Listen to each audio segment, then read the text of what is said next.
Hi everyone. Hi Expo audience, and welcome to Can You Hear Me Now? Skybound's inaugural panel on audio and podcasting. I'm your host and moderator, Alexandra August. I'm Skybound's director of podcast production, and with me today are sorry, as I choke, are five wonderful figures within the audio community, some of whom work with Skybound directly, some of whom we just admire from afar, too far. So we'll start with Lauren Shippen. Lauren, do you want to just give us a quick beat on your relation on you? Absolutely, yeah. I'm Lauren Shippen, and I started in audio in 2015 with my original scripted fiction series, The Bright Sessions, which is about people with supernatural abilities in therapy. And since then, I have worked on a bunch of different shows, including Passenger List, which I co-directed and co-produced. And in terms of like diving into other fandoms, I wrote a show for Marvel called Marvels, based on the popular comic. And most recently, a Stranger Things podcast called Surviving Hawkins, which is about Robin Buckley and what she was up to during season 1 of the TV show. Oh, she was one of my favorite additional characters on that. I'm so happy for you. Congratulations. It was so much fun to write. It comes out tomorrow as of this recording, and I'm so excited. Congratulations. I'll subscribe now. Which means by the time that you get that, by the time everybody's watching this right now, it'll be available. So go listen, pause this and go listen. We'll scoot on to Gabriel Rubina, who's also a luminary in the audio fiction world. Yeah. My name is Gabriel Rubina. I'm a podcast writer and director and producer. I kind of got my start in the field in 2014, which in audio fiction terms makes me a fossil. I remember when the dinosaurs roamed the earth and the continents were all one great landmass. My beginning into the world of podcasting was creating and show running Wolf 359, which is, I am told, considered a cult classic in the world of audio fiction. And since then, I've co-created and co-show run 3 additional series, the most recent one being called Unseen. And while I'm doing that, I'm also adapting the award-winning graphic novel series Gasolina for Skybound. We are. It's going to be Skybound's first dual language audio. So we're going to do it twice. We're going to make it in English, and then we're going to have everyone come back in and say the same lines in Spanish. And Gabriel, awesome. It's going to be amazing. Reading Gabriel's script, he puts a lot of wonderful audio in his stage direction. So when I heard the opening to that first episode, with I believe it's from the perspective of an insect crawling out of the earth, yes. I cannot wait to listen to it. Absolutely cannot. And John Roca. John Roca is a member of the Skybound family as well. Through work with one of our wonderful titles, Movie Trivia Schmodown. But John, you do a lot of other stuff. Like you have your hands in a bunch of different pots. Yeah. I mean, I started right around the same time as Lauren and Gabrielle, right around 2014, 2015.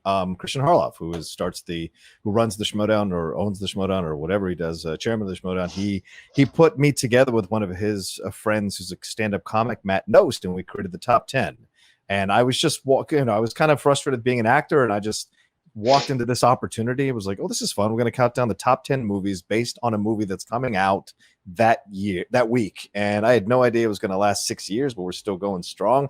And that inspired me I just took to it like a duck to water. So then I co-created the Cinephiles, which is another podcast I do with my friend who's a film director here in town, and we break down one classic film every week, sometimes over multiple parts, and analyze it, break it down, go scene by scene, literally scene by scene, through the whole movie, and break down what's happening, talk about the technical aspects, maybe some of the symbolism, what the director was thinking, all of that. And then, as if I wasn't busy enough, I started another podcast called the Geek Buddies, which I do with my friend Michael Vogel, who is a showrunner and executive producer in animation, like My Little Pony and other things he's worked on, and my actor friend Shannon McClung.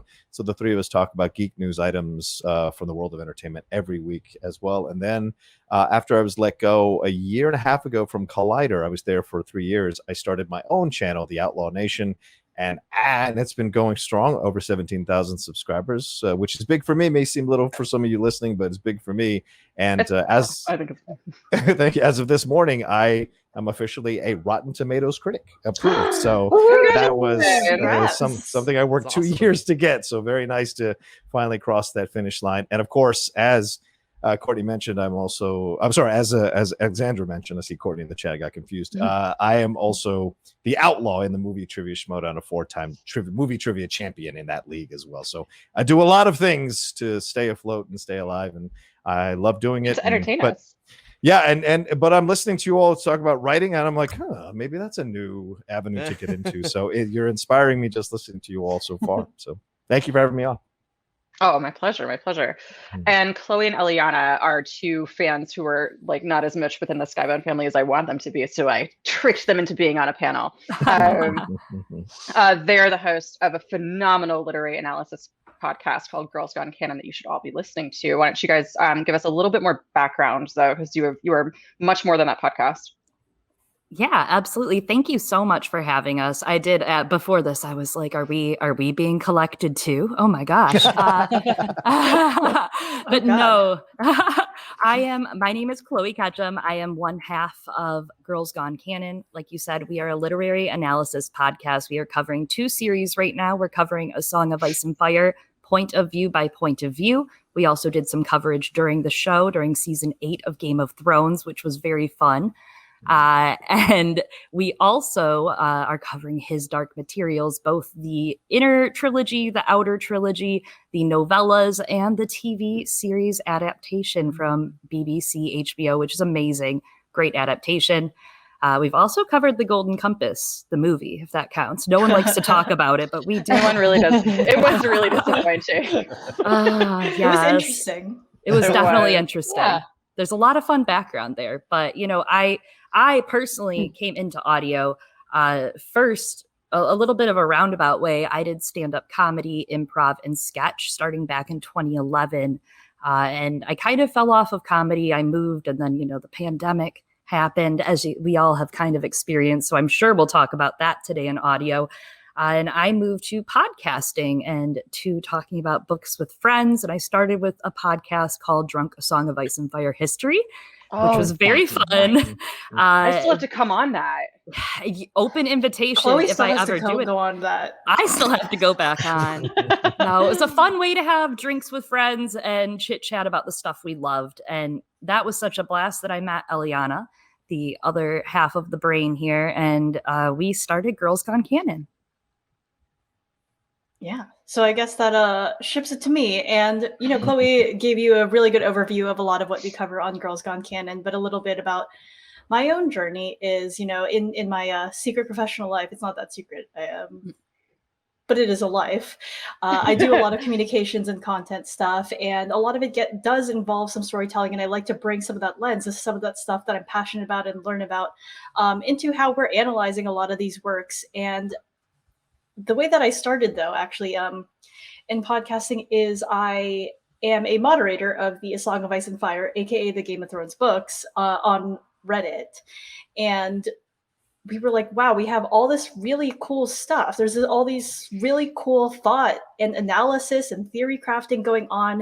And we saw that podcasting was a sort of burgeoning medium. A lot of other people were doing it and reaching broader audiences. And we're like, people need to see all these other thoughts that people are having, right? There might be someone who only gets like 5 upvotes or a comment that's like super buried in a thread. So we started this podcast called Maester Monthly to just really celebrate and showcase some of those creators within the community, but also within like the Reddit community, but also within the broader fandom community. And now that's kind of become Maester occasionally. Gone similar ways as Drunk Ass Off History, So, but Chloe and I have, been doing this together and been on this journey. And there's always like new things. We have other things that we might explore one day and reach back into our other fandom roots. So bottom line is just big fan. You can just put big fan as my title. You are one of the things that I love so much about Girls Gone Canon in particular is that I kind of up until I was not a huge Reddit user at that point. I found forums to just be a little bit too time consuming as much as I used to be dedicated to them. And so I didn't find much outlet there, but you guys put out some incredibly trenchant analysis, like treating you make this like collegiate level stuff feel incredibly entertaining and digestible and accessible, which I think is kind of my favorite part of audio culture, is that at least when it comes to nonfiction stuff, you get this like usually it feel like it's like just really intelligent trash content, like not, and I don't mean trash, but I mean like Saturday morning cartoon content, like, but you learn something. There's so much information that is able to be communicated in ways, and like it's just nice to like vacuum and learn stuff. Lauren and Gabrielle, I'd love to hear kind of from you guys. What was the path to audio? Because you guys are kind of in entertainment, you're sort of kind of at the forefront of what a lot of people hope audio does, which is, okay, this is a cheaper content and a cheaper way to invest in content and find audiences and get something that has a determined audience, so we can, you know, be more able to get it made in a film or TV or platform streaming situation. So how was the route there? How did you guys get here? Gabrielle, you were there first, so you go right ahead. Me and the dinosaurs. Cold. My path to audio kind of actually began with a lot of the same things that you were describing, Alexandra. I, went to school and studied writing and filmmaking, and then moved to LA and was kind of like, this will be so intuitive and so simple. I will break into the film industry. And the film industry slammed the door shut and turned out the lights and put out a do not disturb sign and just wanted nothing to do with me. But the hunger was still there. Like, I still had these ideas and these stories and these amazing people all around me that were all fabulous out-of-work actors, out-of-work musicians. And it kind of, when my brain, I think, started just cooking in, there must be some way to tell a story with these people today. Not save for 4 years to put together a micro-budget indie feature, but there has to be some way to kind of produce something that people can enjoy, that people can kind of cut their teeth on, that we can all get better as writers and as actors, as performers, as musicians on. And I wish that the next logical step was, and I've solved the puzzle. It is audio fiction. That is the answer. The actual next thing that happened was about 3 months of me kind of going, if only there was something to do, as I listened to more episodes of Welcome to Night Vale and kind of went, there's no solution to this. It's what a mystery. But after about 4 months of kind of trying to solve this problem, the story kind of found me. One day I remember I was filling out application forms for jobs that I was never going to get, and this idea popped into my head of this man stranded on a space station listening to alien music, and that became the basis for Wolf 359. And for whatever reason, it felt like an audio fiction piece. It felt like something that only wanted to be in audio, and that kind of led me to, that is something that you can do. That is something that is feasible to do on a fairly threadbare budget. And that's when kind of the tumblers engaged and all the dominoes started kind of falling into place. Yeah, I think something that's so unique about audio and the people who I think have found success or found sort of their niche in audio is that the origin stories are always, this story was inside of me, or it called to me and it wasn't audio, or I wanted to talk about this thing, or I was really passionate about this particular subject. And that's exactly how I came to it too, which is that I like John and Alexandra, I was an actor who was not doing very well and had been in a friend's web series, which was incredibly fun. And he was such a talented, is such a talented writer. And the show was so great. And like, it was able to get funding, and just, it was like a 5-person D&D web series, all filmed in one apartment. And just even the cost alone for just that, for 10 episodes, was like astronomical to me. And so I was listening to Welcome to Night Vale, and I was like, aha, like maybe I can do something here. And I hadn't ever like taken a script writing class or creative writing class. I'd written, short stories and half-finished novels when I was a kid, but I started writing the script in 2014, and then I sat on it for a year because I didn't think that I could do it. I didn't think that I was allowed as an actor or a person who hadn't taken the formal writing class to do it. And ultimately, it just was something that it was a story I wanted to tell and characters I wanted to explore. And I was meeting these actors in acting class who I really wanted to put into these roles. And that's the thing that I always say when people ask for advice about like, how do I, start my first fiction podcast? Like what's, the best advice that you can give for somebody? And I think, Alexander, to your point of like, it is a lower barrier to entry than other media. I think that there are a lot of people who come into the space being like, oh, well, I'll just make it because I'll make something hooky and cool and it'll be easy and it'll be cheap. And that's great. And the thing I always say is like, if you are not passionate about this story, like just don't bother, like go a more traditional route, like go, like try to find a job on set somewhere, but don't just make a show just for the sake of making a show. It has to be something that like keeps you, sane as Adobe Audition crashes for the 1,000th time and you've like lost 6 hours of editing or whatever, problems come up when you're an indie podcast producer. Same, but with Descript.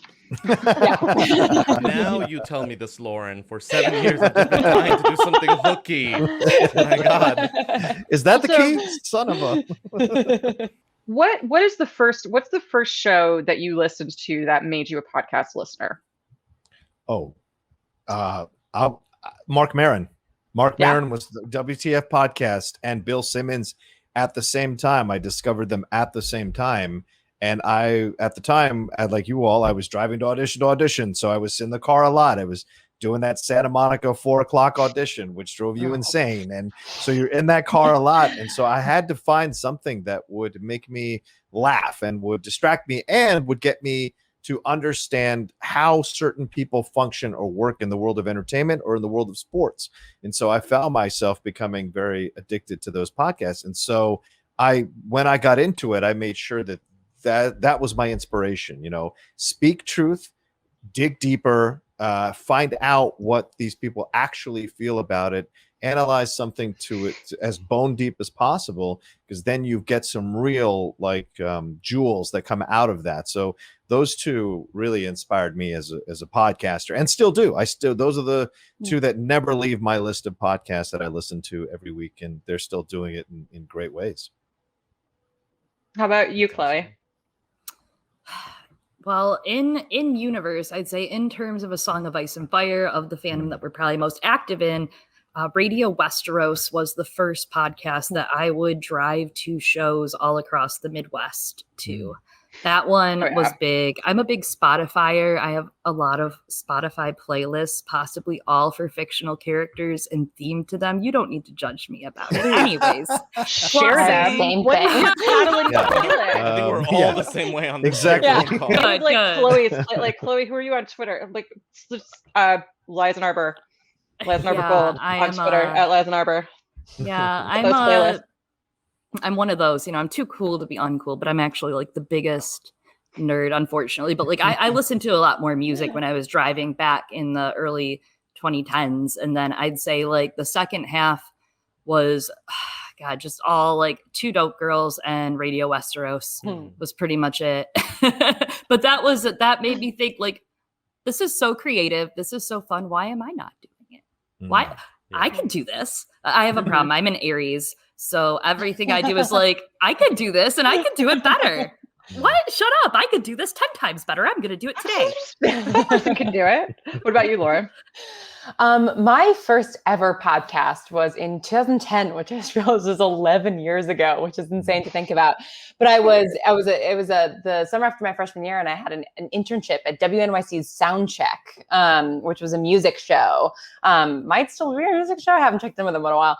And in order to like kind of catch up on the show, the producer there was like, you can listen to like the back catalog as podcast. And I was like, what is that? And so I listened to the back catalog and then found out that Wait, Don't Tell Me and a couple of my other favorite like NPR shows were also distributed as podcasts. But I think the first like actual like made for podcast was NPR's Pop Culture Happy Hour, which is very much a thing where I was like, oh, like there are people out there who love TV in this way, like in the way that I do and talk about it. And that's their job. That's so cool.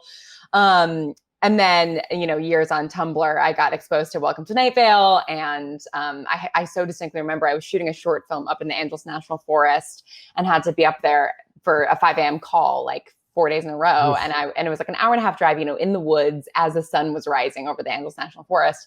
And so I listened to like, 40 episodes of Welcome to Night Vale, I feel like in that week, and just like fell in love with it and had that feeling of like, definitely not of like, oh, well, if they can do this, I can do it better. But of like, this is so special and cool, and how do I do this even a quarter of as special and good as this is? And you just did, and then you did. I tried to make the bright session. No big deal. How about you, Gabrielle? I was trying to remember, and I think that the first podcast that I ever listened to, and I know that it was the first one that had like a huge impact on me, was when I was a senior in high school. A cousin of mine was like, "Have you heard of this thing called the Radio Lab?" Turns out later on it was just called Radio Lab.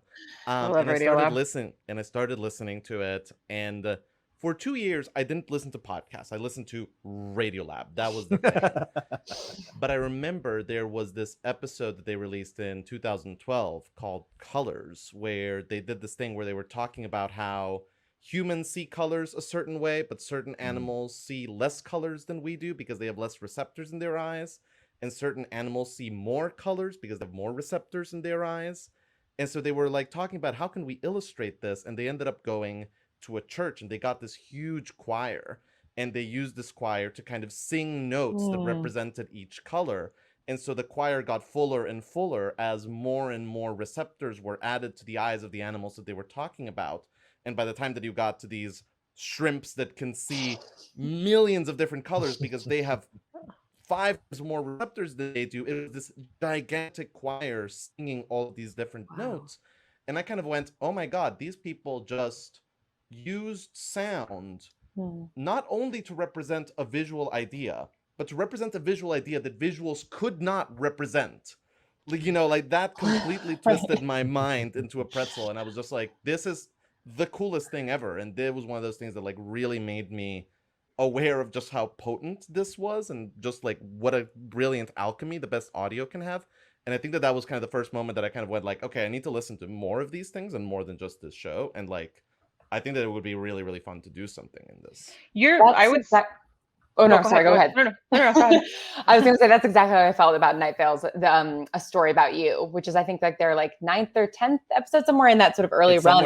Somewhere in that first dozen, I think. Yeah, and it's like, you know, like a lot of the early episodes of Nightfall, it's just Cecil Baldwin and this person's music and a script, and this particular script is all in second person. He's talking directly to you, telling you a story about you. And I just remember being blown away by the simplicity of it, of like, this has compelled me more than any TV show I've watched in 8 months, and it's one guy talking into a microphone, and I'm completely on the edge of my seat. Eliana, what was your first pod experience?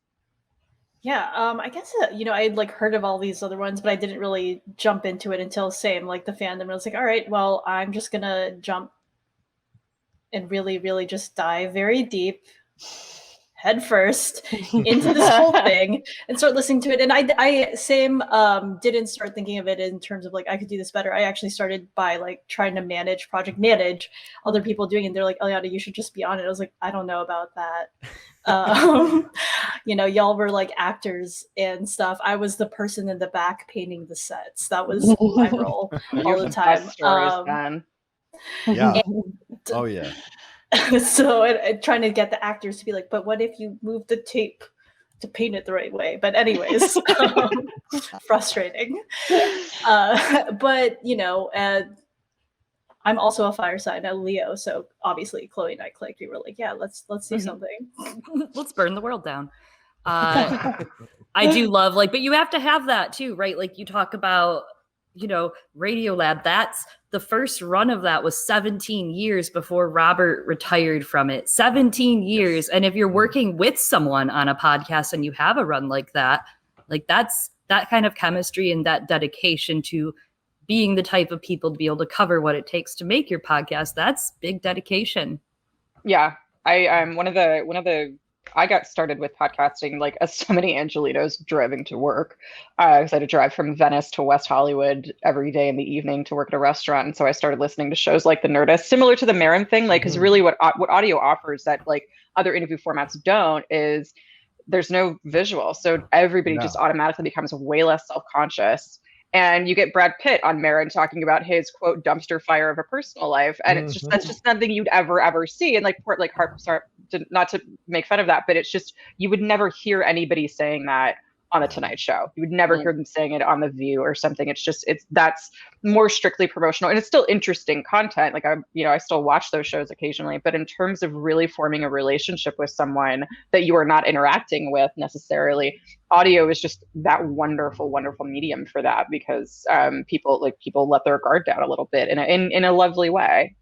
I think this is the one thing I discovered when I started doing the deep cut a few months before I left Collider. I started doing my own podcast show there. It was on camera, but then mostly podcast. I started to find out that the things that I enjoyed the most were the moments when the publicist came in afterwards. You got to cut those 15, 20 minutes. You can't put that out there, because that you had made them so comfortable that they revealed stuff they would have never revealed anyplace else. And the publicist, like, I have Gavin Hood, and I still have the audio, and I'll keep it forever, of him telling me what actually happened on that Wolverine set with him, with the studio heads, with Hugh Jackman, and with the executive producer. I have 25 minutes of audio of him speaking honestly about what happened. And it turned me around completely on him as a filmmaker, yet I can never release it because I value him as a human being more than I valued getting clicks or likes for dropping this on an occasional moment. I just had Cody Smith McPhee on. He gave me 15 minutes on what it was actually like working with Bryan Singer and some of the situations. Wow. And I can't release any of it. They had me cut it. And so I take pride in that now. And I used to be upset about that, but now I take pride in that, because that must mean I'm doing something right if they're being willing to divulge this kind of stuff. And you mentioned the Brad Pitt. That's what the Maron stuff, when he was able to get that, like the Elvis Costello episode is still legend for me. What he was able to get out of Elvis Costello, I'd never heard anywhere else. And that kind of stuff is inspirational when you're listening to it, because you want to get to know people and what makes them tick. It's not about their hits. It's who they are as a human being. Oh, yeah. Yeah. It's like, everything. Like I know, like I've seen, I'm sorry. Go ahead, Eliana. Oh no, you go ahead, and then I'll follow up. Yeah, I've seen a lot of actors that I really admire. I've seen most of their work. I've probably seen a lot of their appearances on talk shows because I like them. And so to actually manage to create something that is just as compelling as watching them in something is just kind of the marvel of audio for that. I'm grateful to audio for that. Yeah.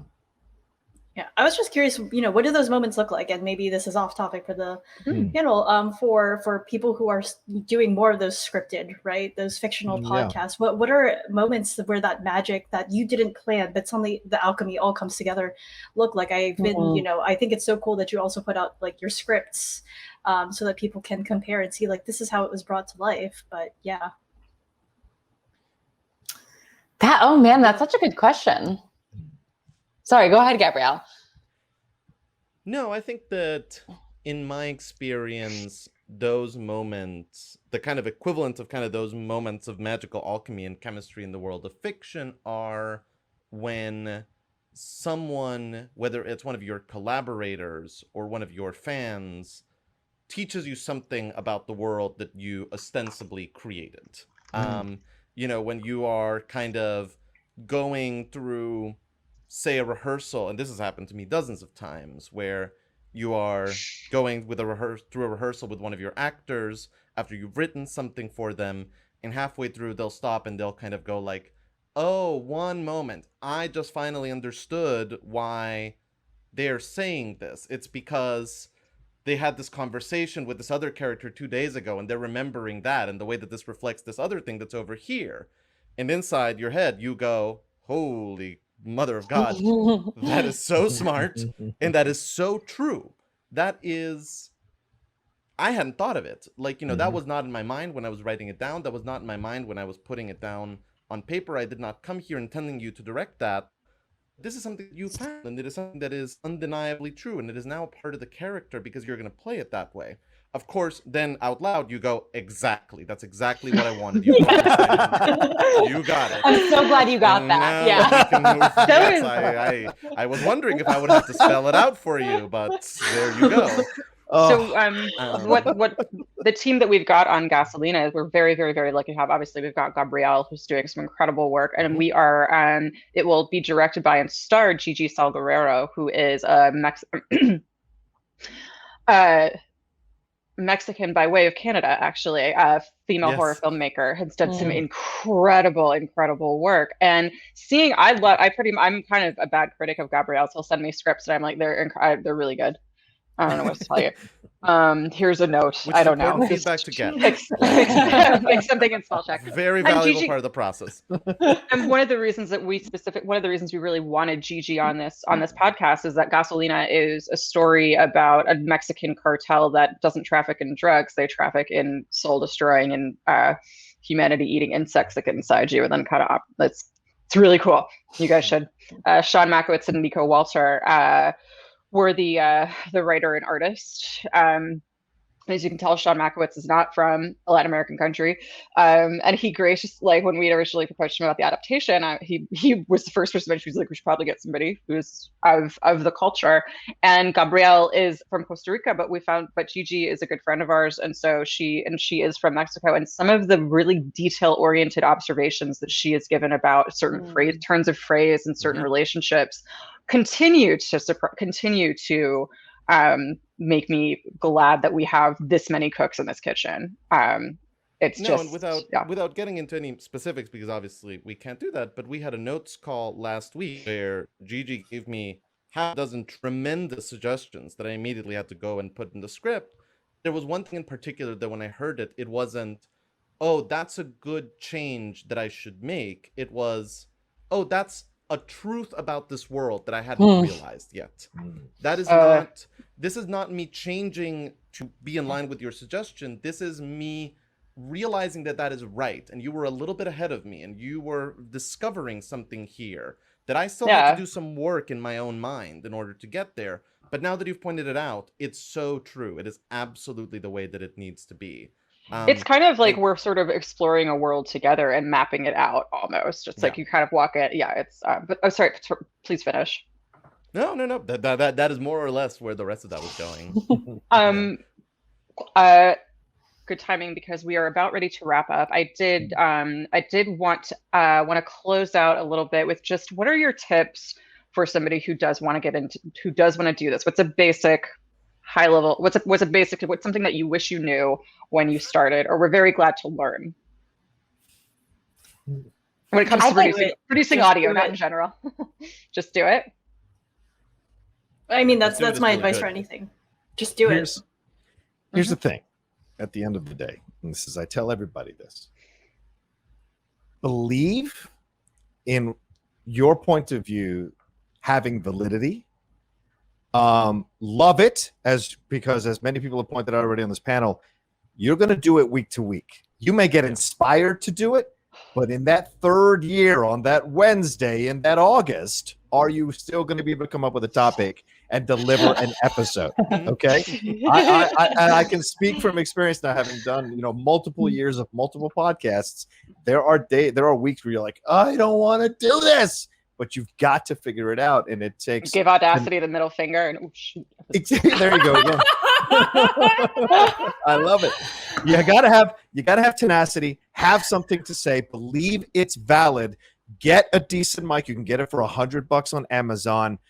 And then be consistent. That's the most important thing. Be consistent. It's a lesson I had to learn. My co-host Matt Nose taught me that because I could get like, oh, I don't want to do a list this week. And he's like, no, you cannot miss a week. You have to do it. And when you learn that part of it, then you really find out if you are cut out for this or not.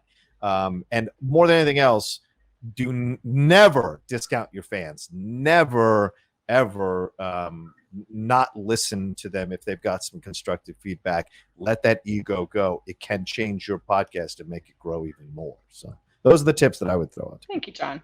Yeah. And to kind of go ahead, Gabrielle. Sorry. No, go ahead.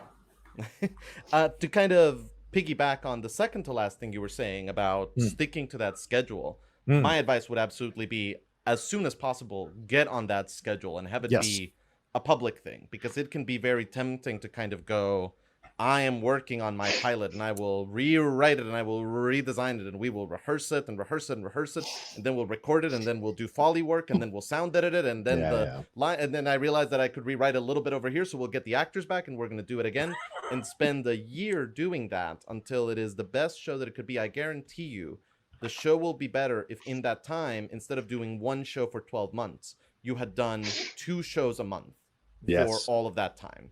Because you build the muscle by iterating, by kind of putting the thing out there, by letting it go. Like and look, like most of the first season of Wolf 359, I can barely listen to it because I have the same problem. To me, so clearly the work of someone that is doing the math as they go live, the thing. But that's who was he? The only way that you're going to get better. I don't know. Who was Gabriel then?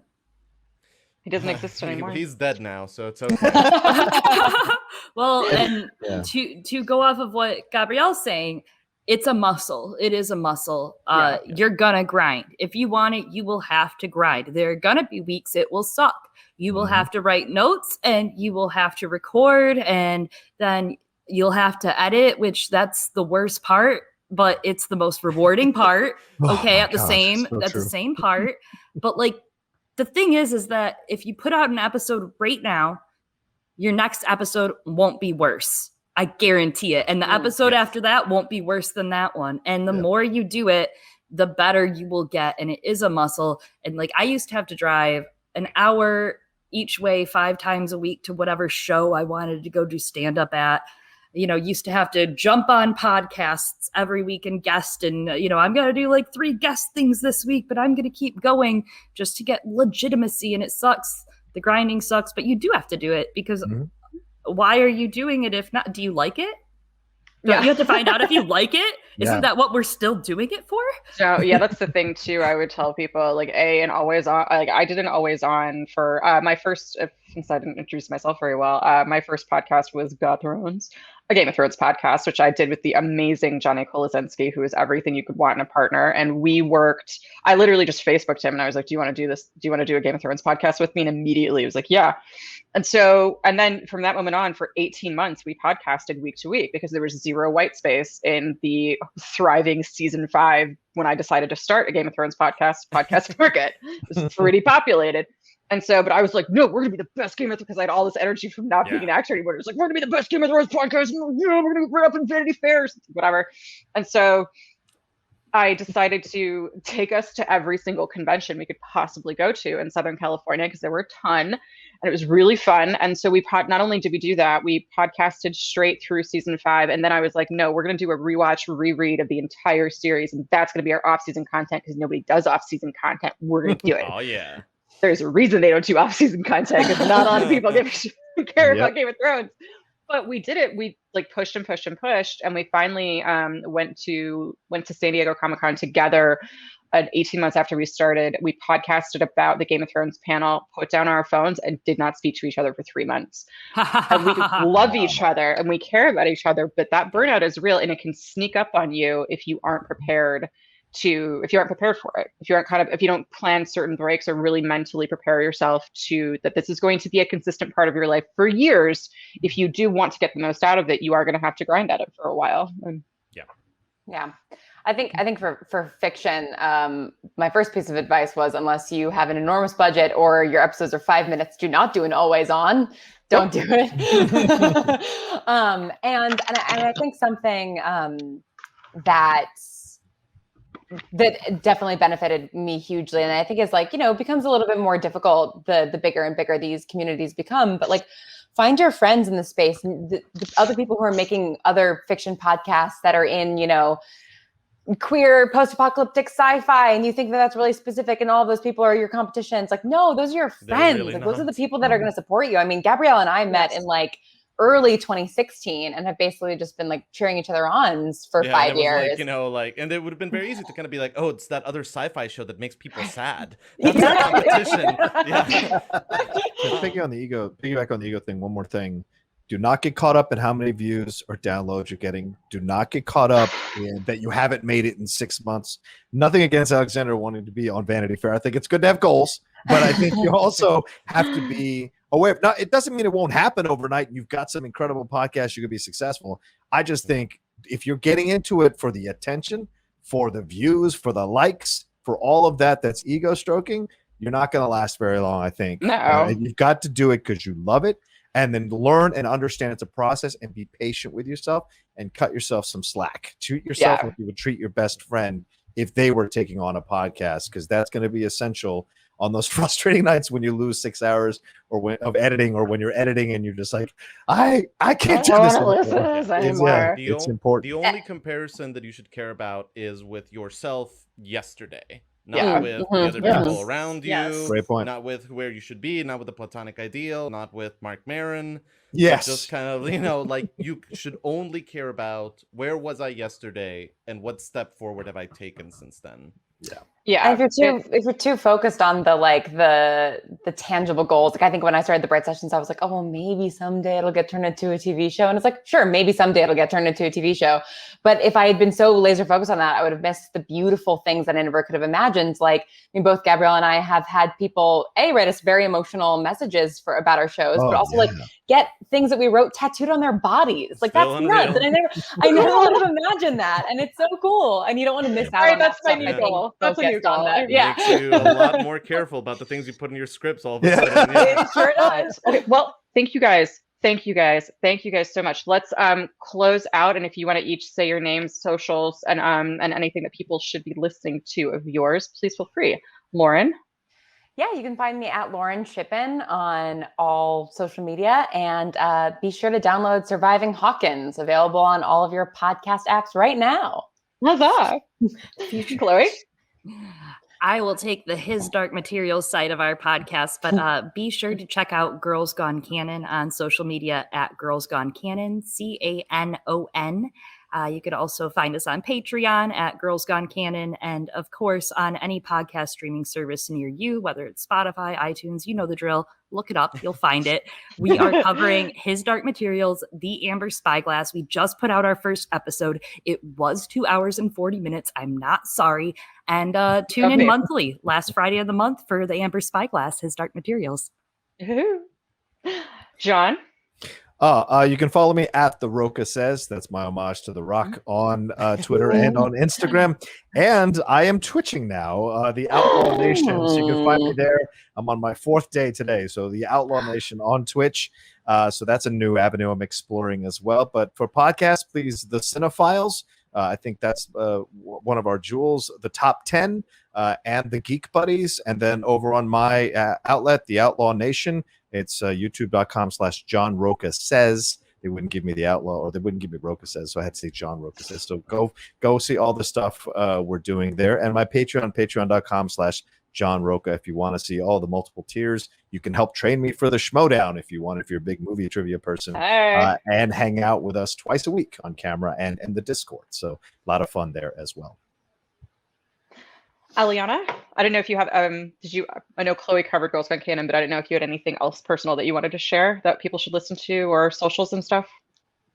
So Aliana, other half of Girls Gone Canon, and Chloe covered how we are doing the His Dark Materials series, both the books and the television show. Whenever that comes out, we're very excited for the future. But every week, for those other 3 weeks of the month, we do cover the A Song of Ice and Fire books, and we read it one chapter at a time by covering all of one character's point of view chapters that we've collated together, and sort of doing that deep dive into their perspective. Well, you guys are on Catalan now, right? We are on Catalan now. I guess by the time this comes out, we will still be on Catalan. Are you in Storm of Swords right now, or Clash? We will still be in Clash when this comes out. Check back in October. Oh, well. And Gabrielle, where can we find you? My name is Gabriel Rubina, and you can find me mostly at gabrielurbina.com. That has all the podcasts that I do, all the podcasts on like special guest writing for, essays I've written, information on the classes and workshops that I teach. And if you want sort of the more informal thoughts, those live on Twitter at Gabriel Urbina TM, like Gabriel Urbina trademark. And I guess depending on when you're listening to this, you should either check out Unseen, or if you are kind of looking at this from the archival point of view, you should definitely check out Gasolina if that has already come out. Sure. Yep. If it is sometime in 2022, then yes, Gasolina Then will you be can do out. that. Thank you guys. Thank you all so much. I am Alexandra August. I am Skybound's director of podcast production. And if you feel like following me on Twitter, I'm at ALX August, and I usually tweet about Star Trek. I like to little separation of work of church and state in terms of work and fandom there. Well, thank you. Thank you guys so much. Everyone, please enjoy the rest of Skybound Expo, and hopefully we will see you in person at a convention sometime soon. Ooh.